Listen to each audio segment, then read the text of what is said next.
I'm tired.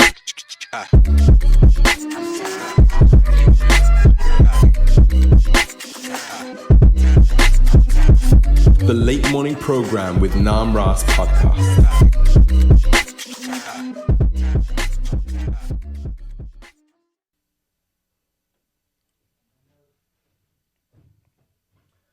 So Kishor's been on before for the was it when Black Lives Matter was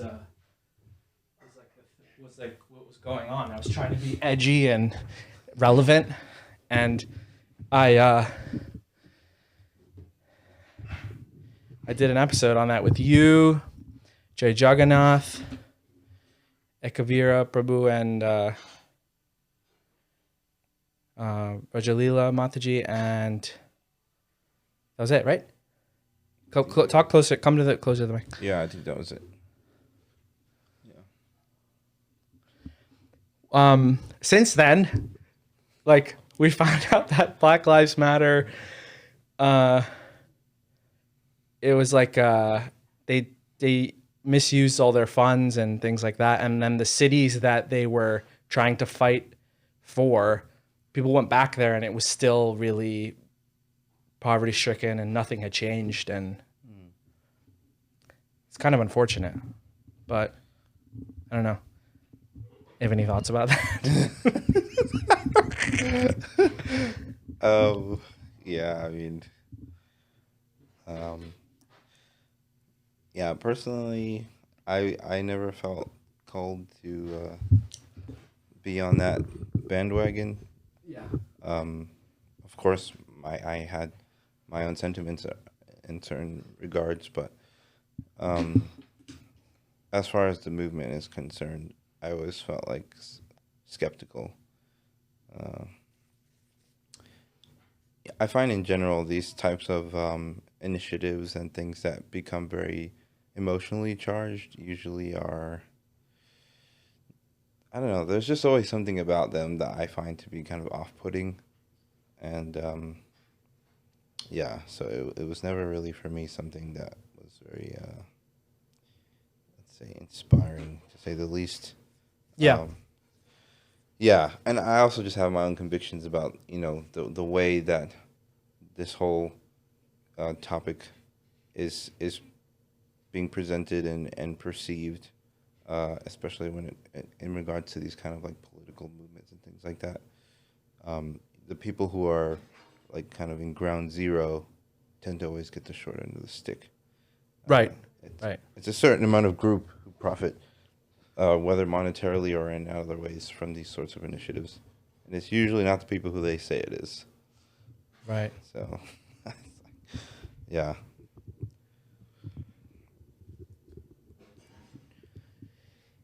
Yeah, it's unfortunate. I mean, it's so political right now, though. It's been political for like the past few years in America. Do you follow politics at all, or kind of just? No, I don't. Why is that? Why is it? Why don't you follow politics? Well, I'm not saying that you should, but I'm just curious to know why. So, like, I know there's devotees who, like, are really into it, and it's like they're all about it, and because that affects policies about your taxes or whatever it may be. But then there's devotees who, they pull out the Srila Prabhupada quotes that, it's all demons and we shouldn't vote for any and things like that. So there's like, of course, with everything, there's like a spectrum, right? Right. So, yeah, I mean, I think part of the reason is just my lifestyle, the way I've grown up, and just the people I've been around and everything. yeah.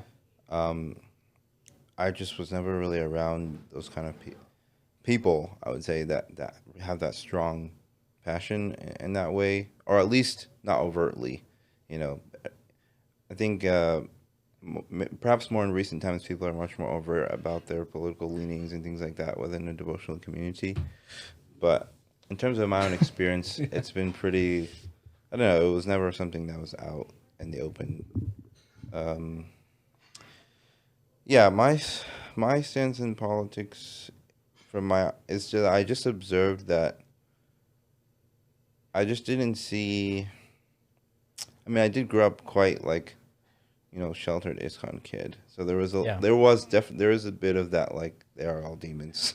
That's for sure. Yeah. I'm not going to deny that. Neither will I recant that claim that I think they're demons. But at the same time, I think also for me, it was just seeing how distracting it was for people. Yeah. Was a bit of a turnoff for me. Just because it just seemed like there was so much investment in politics, and that Krishna consciousness seemed to be. It seemed like my perception is that for many devotees that Krishna consciousness also needs to fit within the political paradigm, whether in regards to different social things, et cetera, et cetera. And I think that was a turnoff for me because. So it shouldn't have to fit. I mean, there's, when you have a movement that has social infrastructure, then obviously certain things will need to be there. Yeah. And different yatras and different communities will have slightly different things according to their whatever they decide.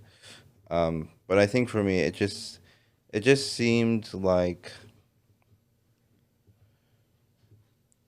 I don't know. I guess it just seemed like the principles of Krishna consciousness were secondary. Mm. That's kind of how it seemed to me. Like it did. Like I didn't see. Whenever I saw like devotees who were really into politics, they just never seemed to me like the type of devotee I would want to be.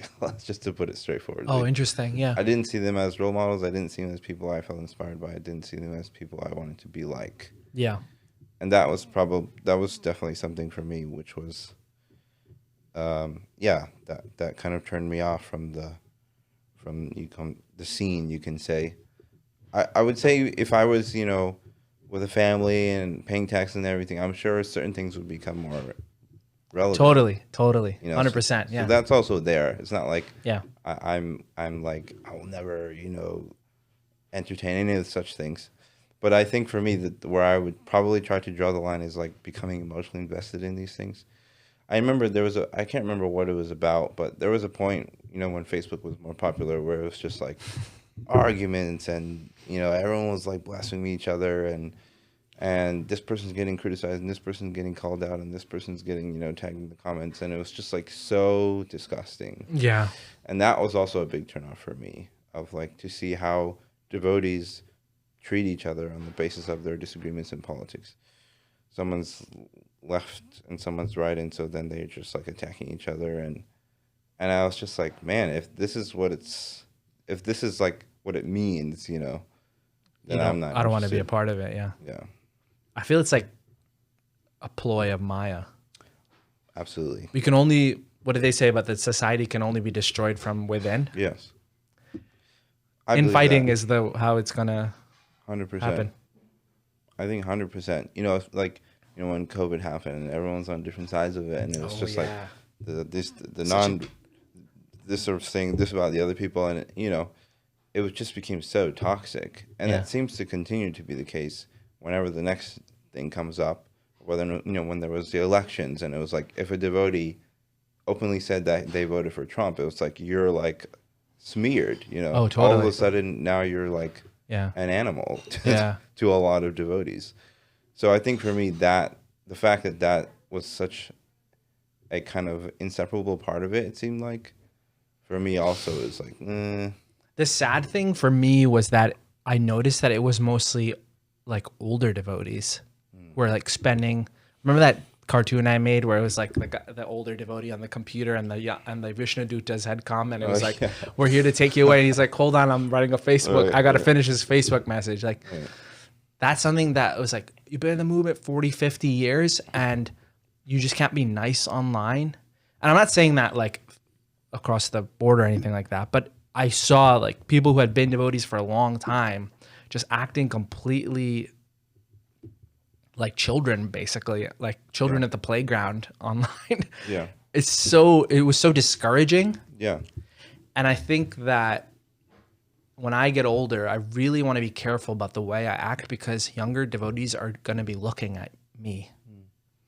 or you or anybody of us who are younger right now, when we get older, you have to be really careful about what you say, what sides you take when on a certain issue, Right.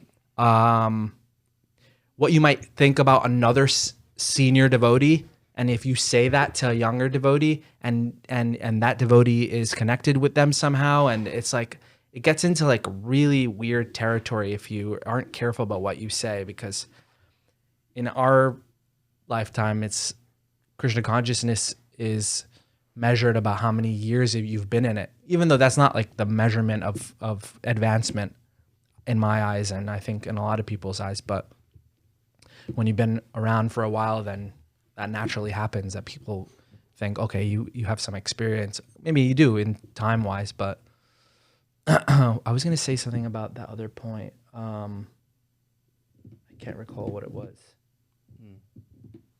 But yeah. Politics. Yeah, I mean that's another thing that I think is sad about how these things influence the devotional community, is that it's come to a point where what you say is who you are. In a sense, like if you ascribe to one particular view, then for many people that's who you are. And they just see you in that vacuum. Yes. And so if they disagree, then in their eyes you're a villain, Yeah. which is far out. It's like so adverse to our principles as a Vaishnava community. It's the complete opposite.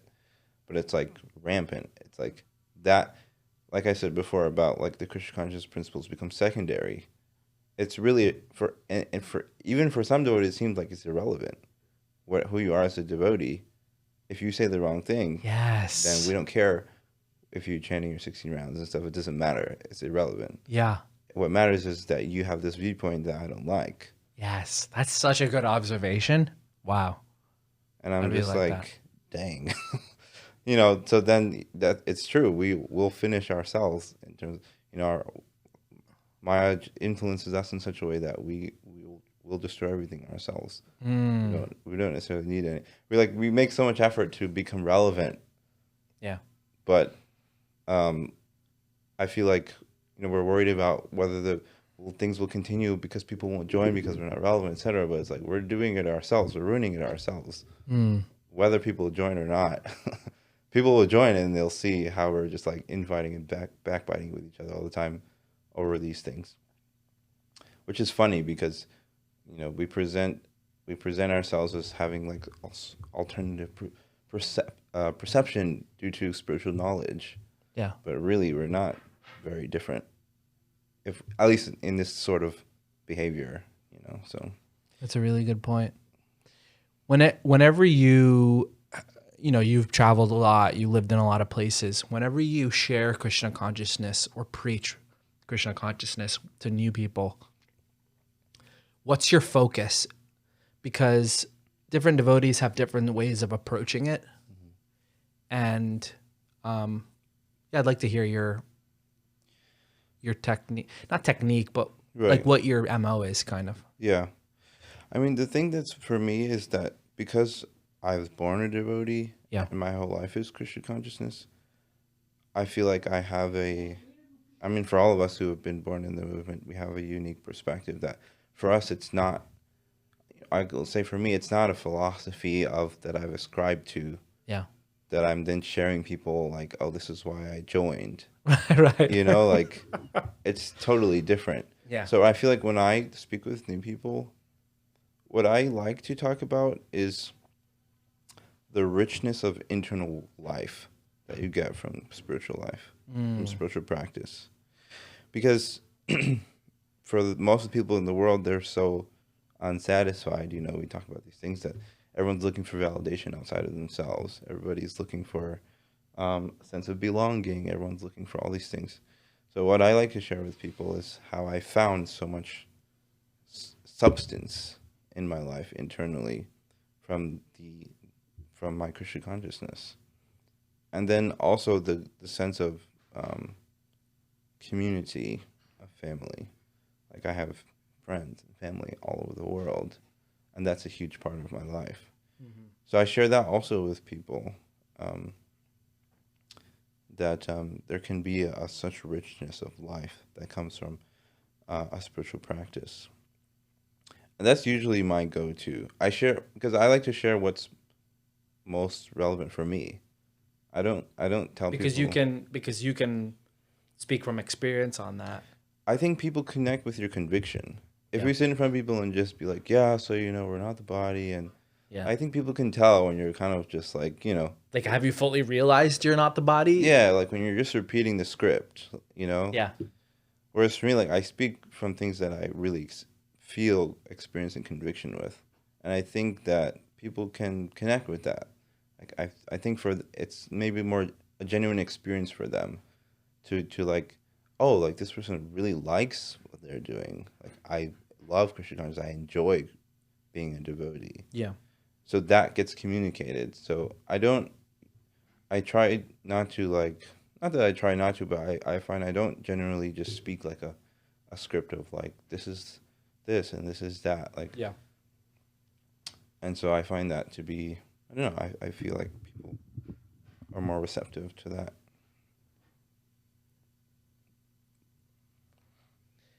Yeah. I love hearing different devotees' approaches to it because, like everything, like I said, there's a spectrum to how it's done, and it's done different ways in different places, and Yeah.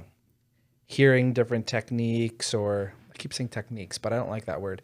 Hearing different, I guess, ways or to share Krishna consciousness is really interesting because there's so many ways you could do it. You could do it. Like I really like that point that it has to be relevant to you because then it can be really real, not just saying the script. Yeah. I mean, I think another big one for me is like the idea of a personal relationship with God. Yeah. My brother was telling me that he did a retreat in like Miami or something, and he was speaking about that, and people were like in tears, like, I never knew that I could have a personal relationship with God. Wow. Right. And I was like, wow, like for us it's so normal. Yeah. For a lot of people it's not. It's really like a far out concept. Yeah. So I found that when I share, like when I talk about Krishna, I talk about him like he's a real person, and people are like, whoa. It has impact because they can see like my conviction. I'm not just like speaking philosophy. Yes. Something that I really believe. I really have faith in it, and I would even say experience. Yeah. We experience reciprocation with Krishna in so many different ways. We can't necessarily communicate that with them in ways that they will understand, but when you speak about it, they can connect to your personal experience. Yeah. So that's something I also really like to do. We were talking earlier about Kirtan, and you come from we're laughing because it's I don't know, it's a touchy issue in some ways because Kirtan I feel has like an evolution. It's having an evolution. Kirtan standards and Kirtan culture has like an evolution from when Srila Prabhupada was sitting under that tree in Tompkins Square Park till 2024 when we're having whether it's Rath Yatras or Kirtan festivals. I think it's gone through its evolution. And what do you feel about that evolution that it's gone through? Because in one way, what you grew up with in the 90s, you were born in 1993, I was born in 1985, we grew up in the 90s, and Kirtan was a certain way. And now in 2024, the past, I don't know, maybe 10, 15 years, it's also been its own certain way, also different. So what's your feeling about what that evolution has been and what it is today? Another reason is really touchy because you can't, if you say too much, you will be guilty of, in some eyes, you'll be guilty of criticizing, right? Yeah, probably. Because there's traditionalism and then there's like innovation within Kirtan. Yeah. But then there's people who say, why do you have to be so strict about it? Like the umbrella rule is we're chanting the names of the Lord. But then within that, there's so much that can happen. Yeah. The evolution of kirtan. Well, I can say from my perspective. I mean, I was mentioning before, like when I was growing up, and even till much later in my life, like even the concept of like a kirtaniya, like in the way that we think about it now, it Yes. didn't really exist. Yeah. It, There was it no kirtaniyas. it wasn't really a thing, like I think part of it perhaps is social media as well. That now Oh, everything is totally. on YouTube. Totally. I get a lot of people. I seen you on YouTube. Yes. It's like, is YouTube like what? Like a that much of a thing now? Like if you see someone on YouTube, that must mean something. Like, I think so. I think so. it's fascinating. It is. Okay, you saw me on YouTube. That's.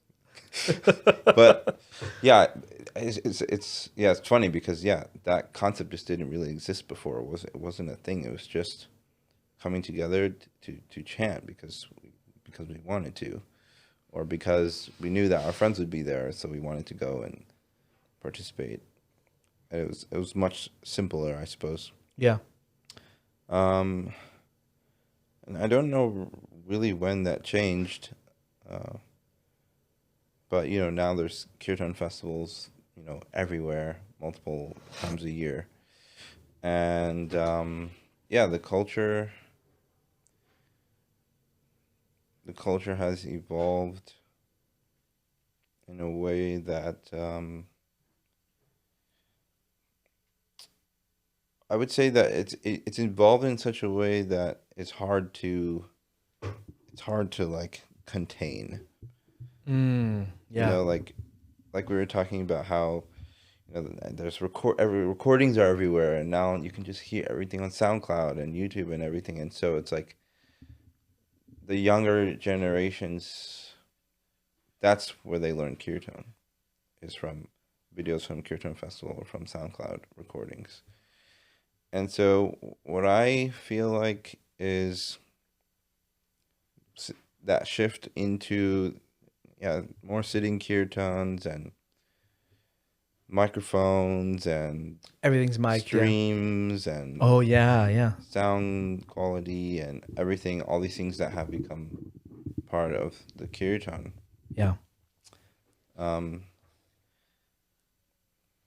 It's very attractive for a lot of people, who they see like there's like this unspoken idea that that's like the pinnacle of devotee life, is like to be a famous, something. Yeah. Singer, kirtaniya, whatever, mridanga player, or whatever it is. And it's That's not the pinnacle. it's not the pinnacle. not the pinnacle. The pinnacle of Krishna consciousness is to be Krishna conscious, in the real way. And I think for me, I've just been lucky to have good association and good mentors, to where I've never thought that like, oh, that I want to be that, like that's what I want. Yeah. Yeah. And I think when I think about culture of kirtan nowadays, I think there's a major lack of education. That's what I would say. In what way? Like educating about what? Education in terms of like what it means to do kirtan, what kirtan is for. You get it in depending on who's around, who's there, and who's like for example, we have Sachinandan Swami, who's for many of us a guide and a mentor in kirtan. Yeah. His presence is crucial in this time where things are changing really fast, and you have a lot. Someone to kind of like rein it in a little. Yeah, to add some much needed depth. Depth. To the scene. Yeah. Devotees like Buddha Hariprabhu, the list goes on. There are many, and so, but it's not like it's like it kind of like it happens when it happens, in terms of like there's some sadhu there who you can hear from, and they'll give a class about something, and even that's like it's optional. Okay, some people can come, or you can decide not to be there. Mm. And so for many of, I feel like for the younger generation, that not just the younger I think just in general, that is kind of missing. So I can understand like some of the gripes about it, for sure. Yeah. There are definitely things that I feel like are kind of slippery slope. And I think, yeah, because there's no yeah, it's like it's a bit of a free for all right now, I would say. It's like if you can sing nicely, chances are you're gonna start working your way up Right. the imaginary ladder of prestige. Like get to go to your first festival or whatever, and now you become popular. Your video circulates on Instagram, and then you become a kirtaniya. And Mm. like all the other things about understanding and the more deeper aspects are kind of, it's like it's kind of like it's a little more in the background. Right. It's more like it's more whatever you see at face value is more important. Yeah, and it's like for me, I've I don't think of myself as I'm like the standard bearer or anything like that, but it's just that I've come to understand that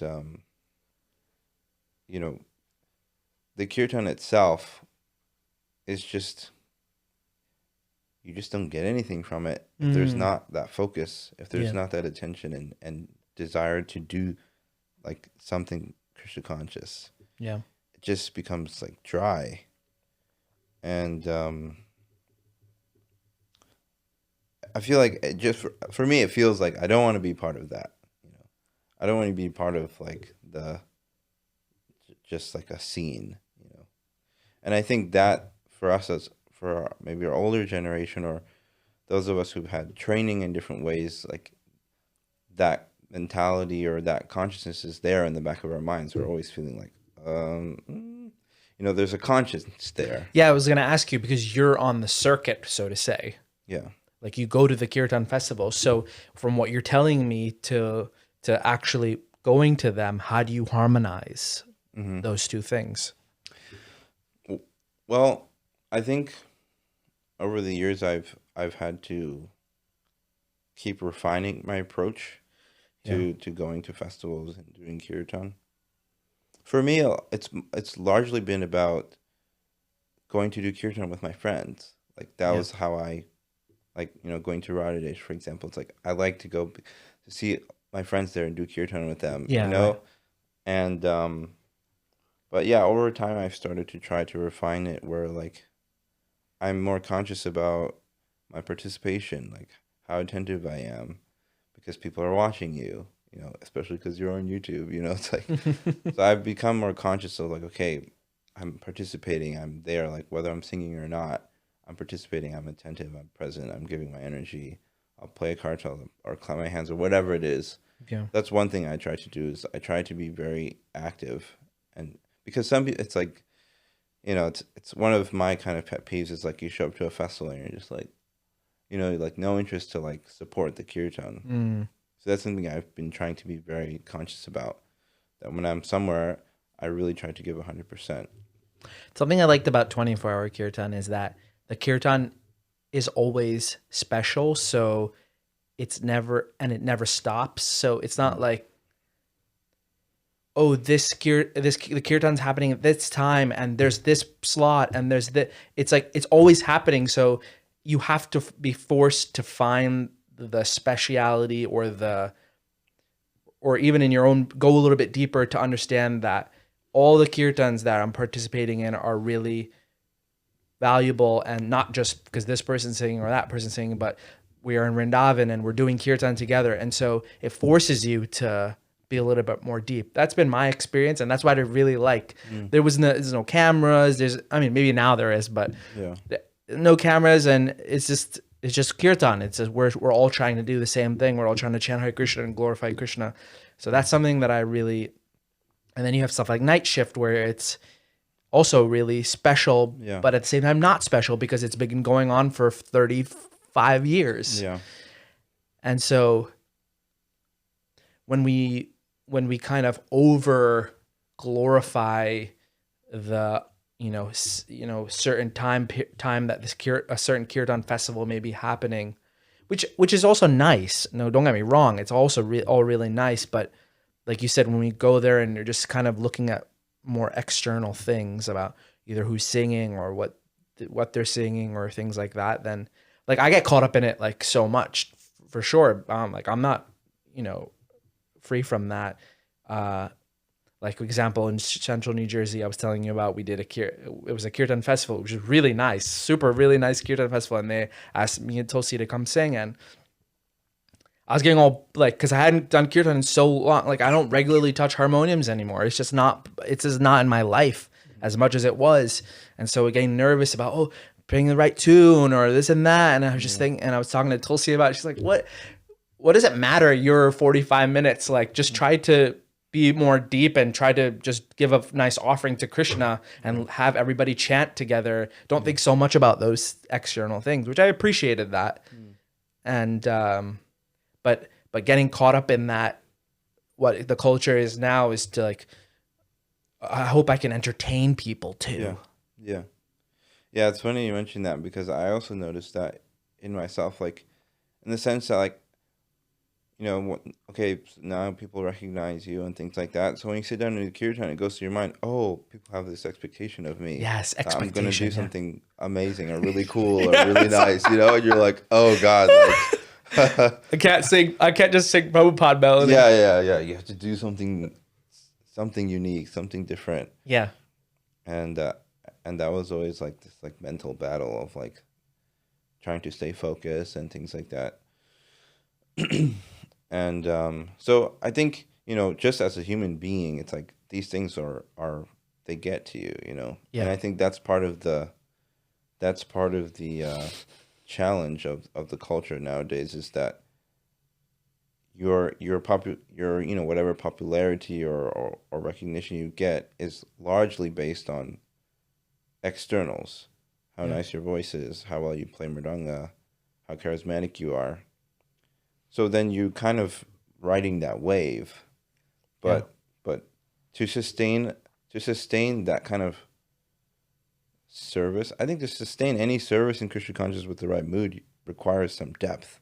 Yeah, for sure. You have to practice, you have to learn, you have to apply, you have to do sadhana. It's like there's a lot, and I realize like it takes a lot to handle all these different things and not just become proud or egotistical or insecure or all these things. Like we hear all these things like someone doesn't get the slot they want and they're like having a fit, and it's like, God, like I always like pray like I never end up like that, because that's just, it's embarrassing, just to be honest. It's like to be in that consciousness that if I don't get the slot I want, I'm gonna complain.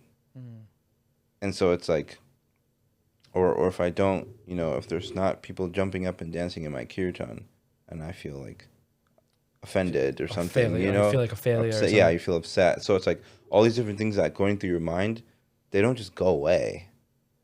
Especially if you're not like working on your Krishna consciousness. Mm-hmm. And so I think, especially now that you have a lot of young people who are all now in the kirtan scene, and it's like, it's just like, and I can just say from when I was younger, it's like to have that kind of disciplined life, away from the microphone and the cameras and everything is not easy. Yeah.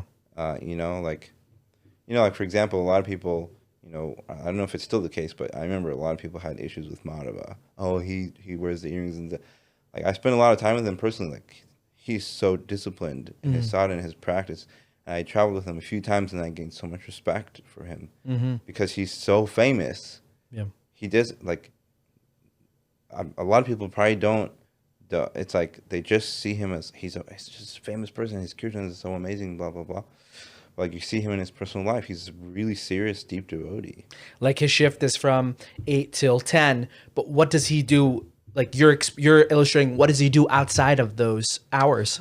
Yeah, that we see, whether it's on YouTube or whatever. that kirtan that's happening outside of that kirtan. What's he doing? Yeah. And so that's a great illustration. You have gained some respect. You gained respect for him from his practice and whatnot. Yeah, yeah, it was really inspiring for me, and you know, I think for us being younger, it's like we don't like to think that everybody's watching us, or that we have responsibility outside of the kirtan. If you're maintaining this service of doing kirtan and being recognized and seen, that comes with responsibility. Yeah. And I think that for a long time we probably preferred not to think of it in that way and just think that we're just doing kirtan with our friends. We don't care about all these other things, but it starts to matter and it starts to become relevant when now you have a younger generation who are just copying what they see you doing, Yeah. or what they hear on SoundCloud, and the other things in terms of a disciplined life of spiritual practice are not there, which is in a lot of ways normal for 18, 19, 20, 21-year-old. If someone young that age is listening to this conversation, what advice would you give to someone who is interested in kirtan, who already has been doing kirtan, but they do see, okay, I do lack some depth and I want to go deeper? What advice would you give them?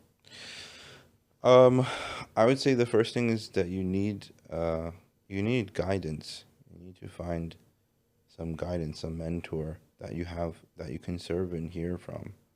Because otherwise we think, it's this weird culture nowadays that if you're famous for something, that automatically means that you're like qualified to be like guiding people.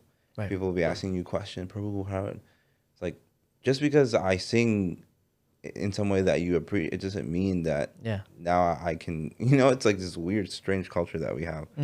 So I think for someone who's young, it's like you need to have guidance. You need to have that experience of like being junior. It's really healthy, because we get drummed up in the hype and everything, and everywhere you go, everyone's rolling out the carpet for you. It's so unnatural. Yeah. For someone who's young in their Krishna consciousness, it's so unnatural. Totally. And it's antithetical to the mood that we're trying to develop as devotees. I think that's one thing, is you need a mentor, you need guidance, you need to serve, And then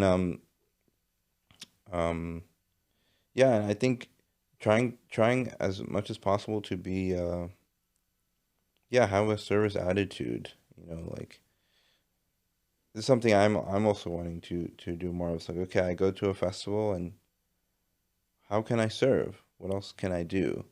How can I, it's being of service. So that means whether it's my slot or not my slot, I'm there to give 100%.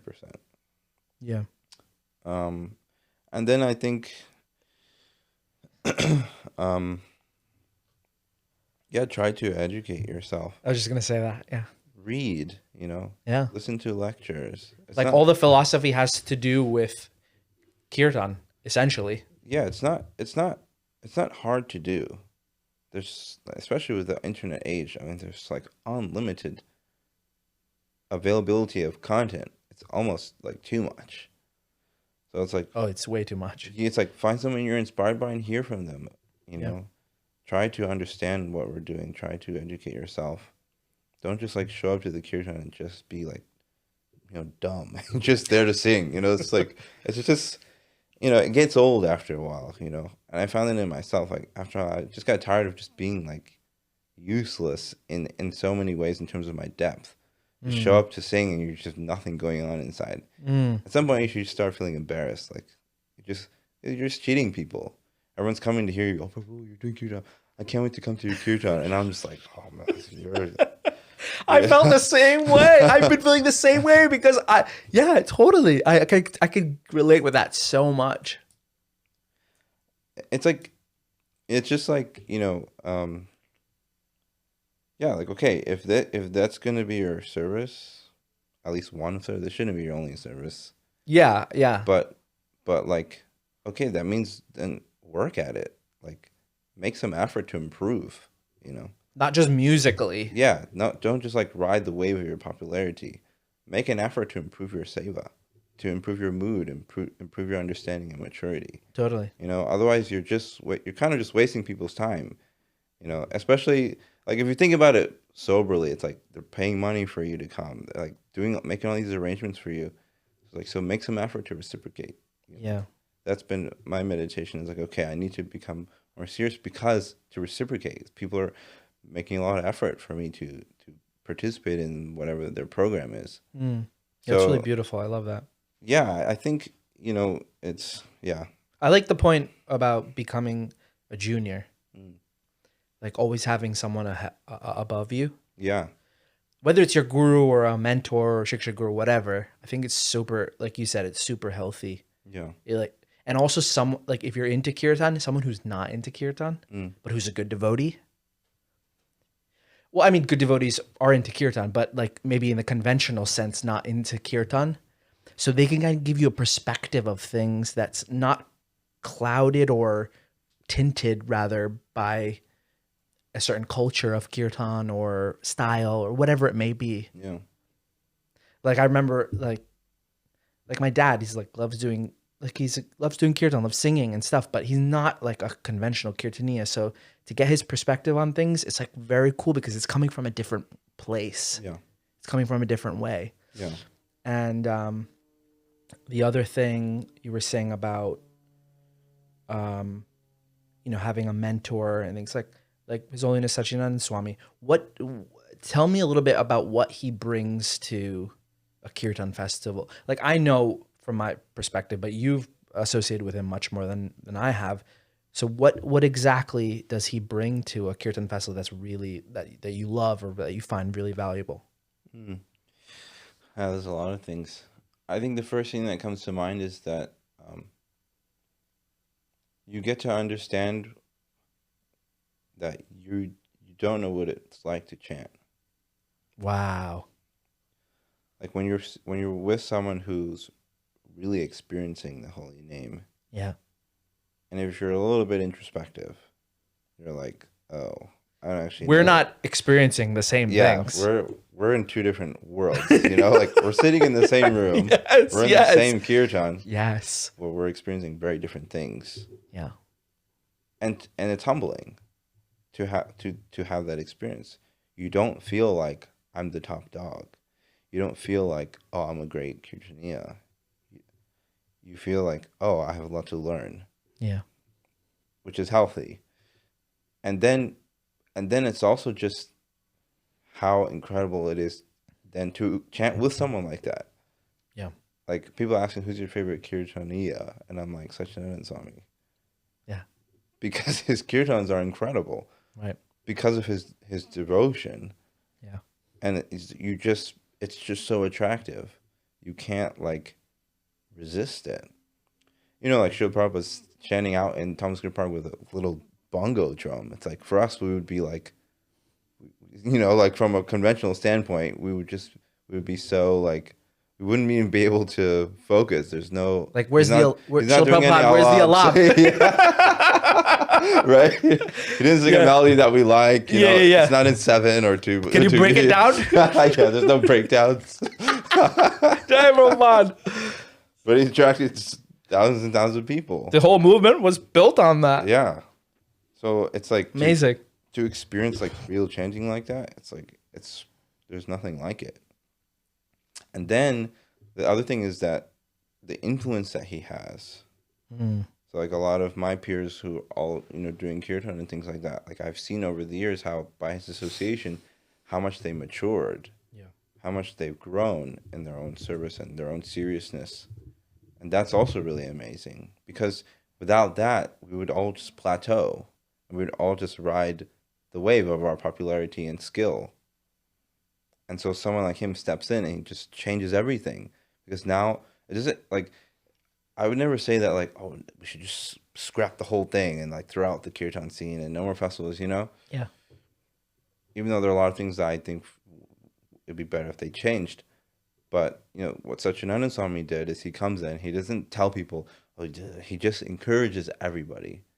But he makes it very clear, like, this is the standard. And so everybody that's around him starts to gravitate towards his level. They start to like, okay, let's push ourselves. Let's go deeper. Let's get more serious. And you see over the years, like, how that's actually happening. Devotees are maturing and they're becoming more serious about their service. And that effect only comes from a personality like that. A genuine sadhu It's not like just because he's charismatic, you know. Mm. He's because he's so sincere, he's so pure-hearted, and he has that effect on everybody. Yeah. So that's why I love to go to Radha Ishmaelis, because because of him, to have that experience, to get that encouragement, and then also to learn, to realize like, oh, I still got a long way to go.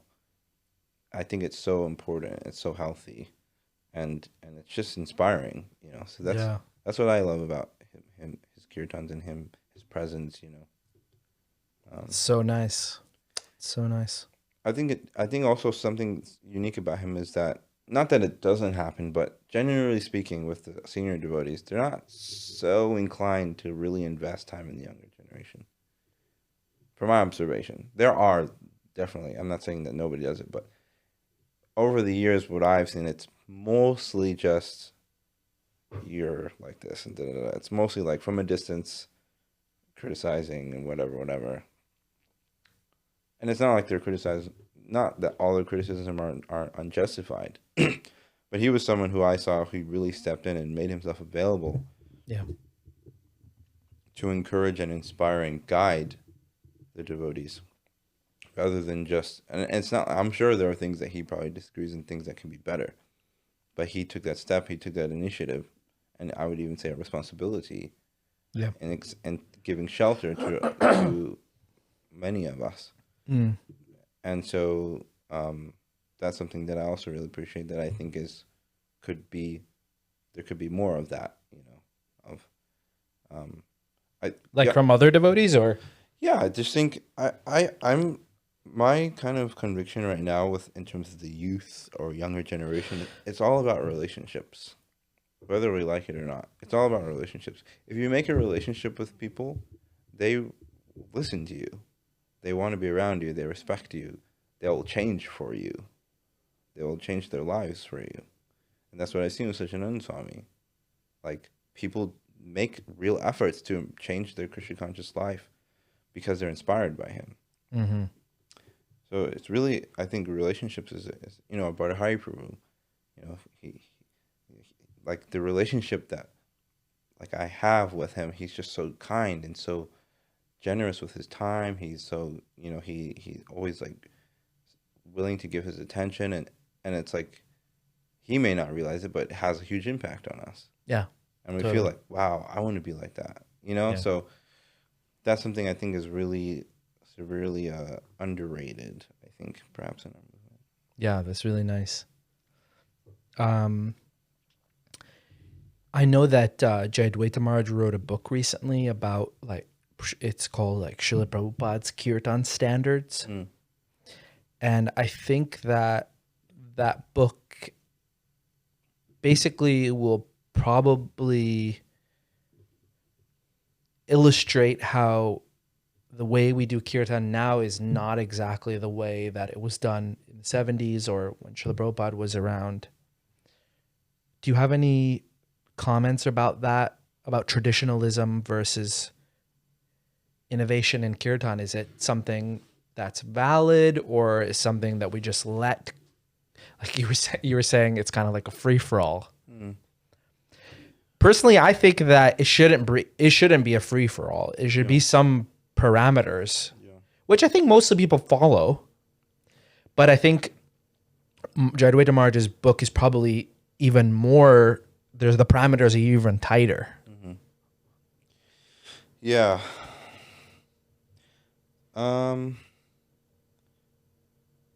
Yeah, I mean, I think that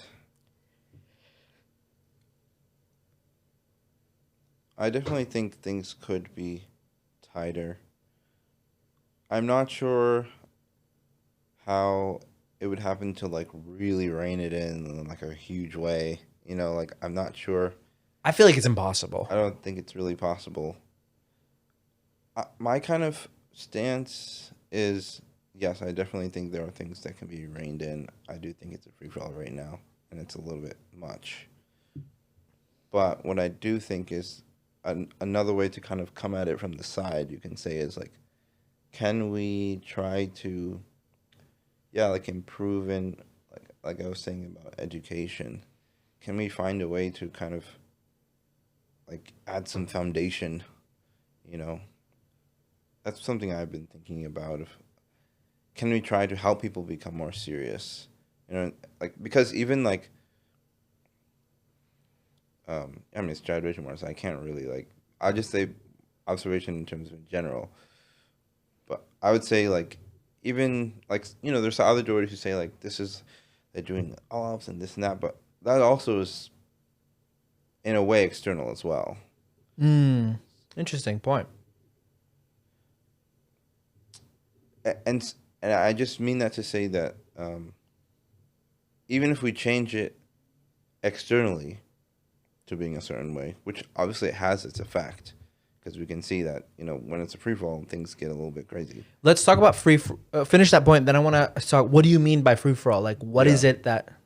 Yeah, I just think if we can, yeah, I think maybe simultaneously with trying to, you know, rein in certain things, but also making a really strong effort to help educate and encourage devotees in terms of the seriousness of kirtan, which I feel like is something that I don't know. I think of Aina Prabhu when I think about that. Like his style of kirtan was very attractive musically. I mean, he's like a legend. You know, like for Totally. so many of us, his kirtan style is like Yeah. changed ISKCON completely.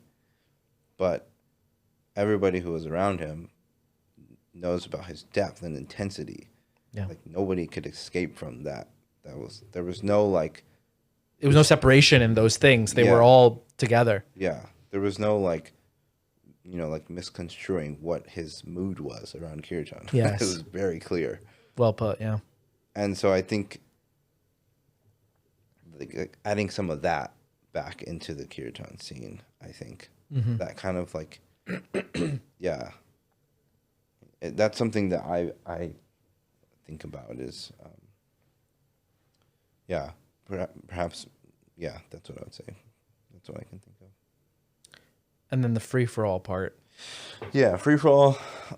When I think of it, it just means that there are really no parameters when it comes to the kirtan scene. It's like if you can sing nicely, and I'm not saying like there should be like a exclusion of like this person, you know. But what I'm saying is like when it comes to the organization of a lot of festivals and things like that, it's like you just show up. That's it. You just show up, and it goes on from this hour to this hour, and then you go home. For most like 80-90% festivals I've been to, there's no effort like at all to like set a particular mood or guide the chanters into any sort of understanding of what we're doing. It's just Right. show up, do the thing, and go home. And then it's like everybody who's there, or it's just like so scatterbrained. It's like somebody's there on their phone, and somebody's there recording for their you know friend, or you know it's just like the energy is just like all over the place. And the only time that changes is if the person who's leading makes a decision to do something about it. Yeah. To try to say something, to try. Like I remember one time we were at a festival and I think it was maybe Amal was singing, and before he started, he spoke, and he Yeah. like, you know, and like you could tell immediately like the energy changed. And everyone's like, "Oh, we're supposed to focus." Oh, you know, it's like Right. it's like, and it just like you just realize like it's not like you just organize and everyone's gonna come and know what to do. It's an important It's to an free it's a- focus and it's a to super align. important part. Yeah. But when you just have like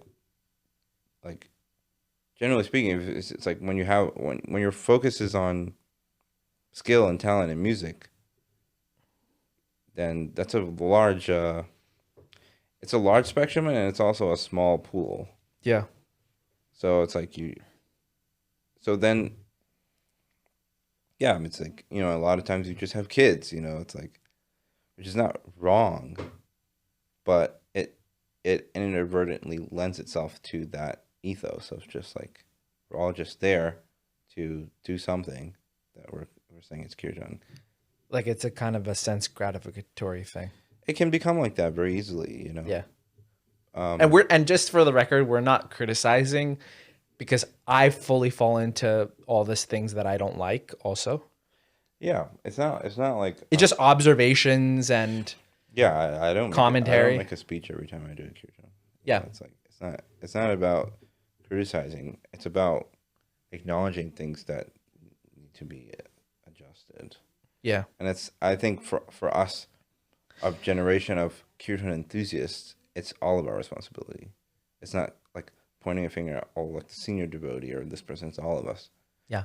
And I think that's what makes it more powerful. Anyways, that's what makes it more wholesome. So we all feel a sense of responsibility to improve our own environment of kirtan. And the evolution that I was talking about earlier, I think the evolution has to continue, not just externally, but also internally and in a deep way. Yeah. That evolution has to continue. And I think it will. I think people will get older. Like we were younger. Right. And we had a certain view of doing kirtan. I like this way. I like the external. I like this. But then as you get older, just maturity occurs. Like, why am I doing this again? What's the correct mood that I should have? And then automatically, I think, not necessarily automatically, but like you said, you have to have mentors. You have to have education in Krishna consciousness to be able to understand what we're doing, why we're doing it, what's the correct mood. Yeah. Yeah, like you don't, I mean, you know, like ideally, everyone who's chanting is a pure devotee, right? If we're trying to chant Sudanam, but of course we're not there yet. Yeah. But I think like you can be young and be inexperienced and be, you know, somewhat, you know, rough around the edges, but still show up in a particular way. Yeah. You know, like, okay, you're not initiated or whatever, you're not feeling so inspired in your Krishna consciousness. But when you sit down to the kirtan, you have a choice of how you want to show up and participate in that moment. And I think if we just change that, it makes a world of difference. Even if everyone who's there is not whatever this or that, but you still have that choice to make when you sit down to the kirtan. That's something that I've been trying to do take very seriously. It's like, okay, wherever I may feel that day or whatever, but when I sit down, I have a choice to decide how I want to be present in the kirtan. And that makes all the difference. And I think when you don't have, I don't know, when there's not someone there who really draws that energy out, you know, like someone like Ayana Prabhu or Sachinanda Swami who really draws out that, then it becomes more individual. Like it becomes an individual responsibility. So, yeah. I think if I was to organize a kirtan festival, if it was like 12 hours long, after 6 hours, I have 1 hour of japa. Yeah. If you didn't finish your japa in the morning, here's an hour for you to catch up and not be in anxiety about when I'm going to chant or I'm going to chant late at night because the kirtan festival is just going on and everyone's super ecstatic. 1 hour in the middle of the kirtan festival, everyone pull out their bead bags and just have a japa session. I mean, why not? You know, I think it would be nice to, just to create a culture of valuing these things. Yes. I think it's there in terms, like, I think it's possible. It's really about how you approach it and how you bring it into, you know, the communities and temples and festivals. But I think, you know, like, I don't know, for me, like, of course, I have a lot of inspiration from Ayana Prabhu, and like, I never found, of course, I didn't meet him, but I never found like his intensity or his like, you know, fierce determination off-putting. Mm-hmm. I found it like so galvanizing and inspiring. It was like, he was like, you know, like the captain, and we're all just like, yeah, you know, like fired up to like run after him, you know? Right. That's how I feel it. I feel like that that I didn't find it like scary or weird or like. So I think there's a possibility to bring a culture of like seriousness around kirtan in a way that is that people feel like fired up, to want to like improve the seva, to improve the kirtan, and especially because young people we're so like tribal minded, like we want to do what our friends are doing, we want to be part of the group, we get that juice from like that kind of solidarity. Yeah. So yeah, that's what I would say.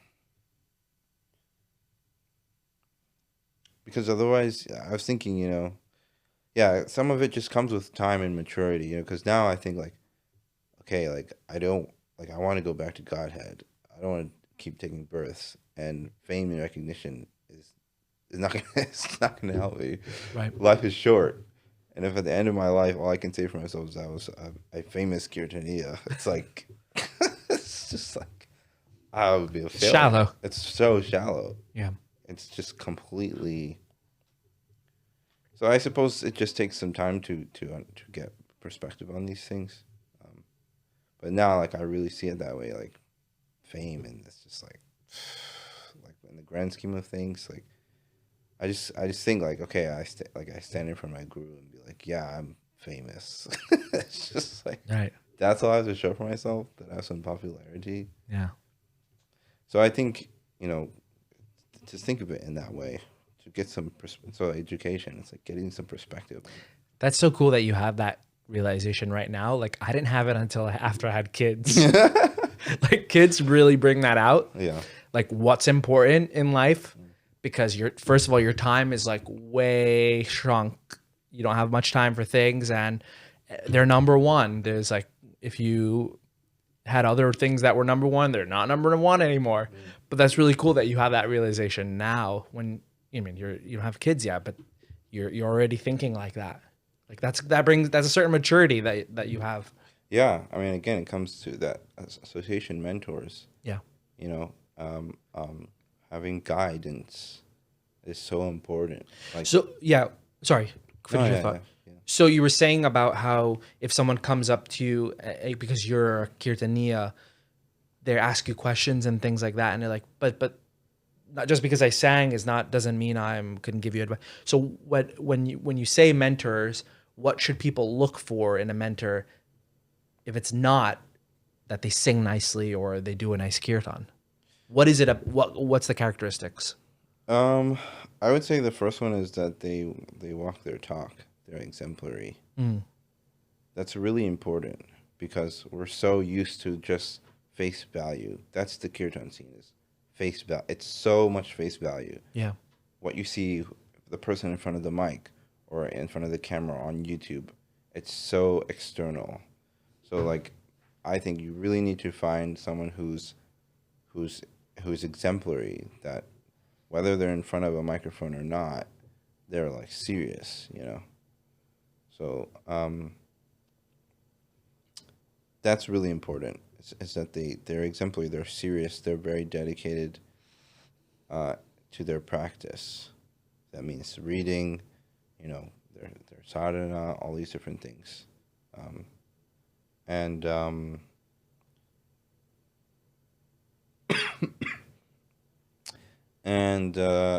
they willing to spend time with you. I think for a young person, that's also important. Like, Yeah. That someone that's willing to invest time in you, to give you their attention, and like I got Bhakti Dear Damodar Maharaj. I have his WhatsApp number. Awesome. So cool. I messaged him, and he'll answer my questions and things like that, and that's like so helpful for me. Yeah. So to find someone who's willing to spend time, invest time in you. That's a flex, having a nice devotees Yeah. or WhatsApp number. Small flex on the podcast. Let's put it out there. I remember when, I think it was maybe 10 or 15 years ago, so when I was in New Zealand, Borijan Prabhu was there, and he gave me his WhatsApp number or someone else, and I was like, oh my god, I have Borijan Prabhu's WhatsApp number, and I think I sent him some voice notes, and he sent me voice notes back. I was just like, this is so cool. Same concept. Yeah, it's hugely inspiring. Yeah, You know, when someone like that, it's like spends time with you. yeah, It's a game changer. Because the thing is, like, when you're young, you don't have so much discipline, you don't have so much determination. It's really hard. But what kept me going is knowing, like, oh, all these devotees, these, like, senior devotees and really serious advanced devotees, like, they still spend time with me. They still invest time with me. They still give me attention. They still like me, you know? yeah, And that was, like, inspiring. Like, whenever I felt like I was really struggling and I was just like, well, I got to keep going because, these devotees are supporting me. yep, So I would say that's probably those two things are really important. You have to get that juxtaposition that, when everything is so external and like this in the kirtan scene, you need that like kind of like almost like a strong opposite in some ways. yeah. Well, Kishore, it was nice talking to you on the podcast. Talk about kirtan. What should we call this episode? Kishor Gopal thinks that Kirtan 2024 is a free for all. I gotta do some clickbaity title, to make people click on it. But thank you. I appreciate your mood and I appreciate your maturity. And I think that it's really important that we speak about such things because they're not really spoken about in a class or unless it's like someone who like His Holiness Satchidanand Swami who speaks about kirtan regularly and things. But this kind of discussion is interesting coming from a younger person about mood of kirtan, depth in kirtan, externals in kirtan. It's really, really interesting. And if you want to check out Kishor Gopal on YouTube, check him out. But I specifically, I want to say this specifically, 2017, Radha Desh Mellows. I'm going to put the link in the description of this. I've listened to this and I'm not lying about this. I've listened to this over 100 times. Oh my God. It is one of the best kirtans I've ever heard in my whole life. Oh my God. Seriously. Wow. You know how many times I've been driving and just like cry, like tears coming from me, like, this is so beautiful. Oh my God. You were empowered in that moment. I remember I was in that kirtan, but I had gotten up to it was in the lunchtime, I think. It was like a lunch hour, a little bit later lunch. I got up and I was leaving and I came back and you were singing this melody. That melody is going around now as a popular melody. I think Amal was singing it recently. Oh, yeah. And when I heard it, I was just like, what melody is this? What am I listening to? Amazing. And I'll always appreciate you for that, Kirtan, Kishore. That was a really beautiful contribution to my Krishna consciousness personally. I really appreciated that. And so that's the appreciation for Kishor Gopal. Thank you. No problem. All right. Please like, subscribe. If you want to get in touch with Kishor Gopal, I'm going to put his Instagram handle in the description. And we'll see you. Good night, everyone. Thank you again.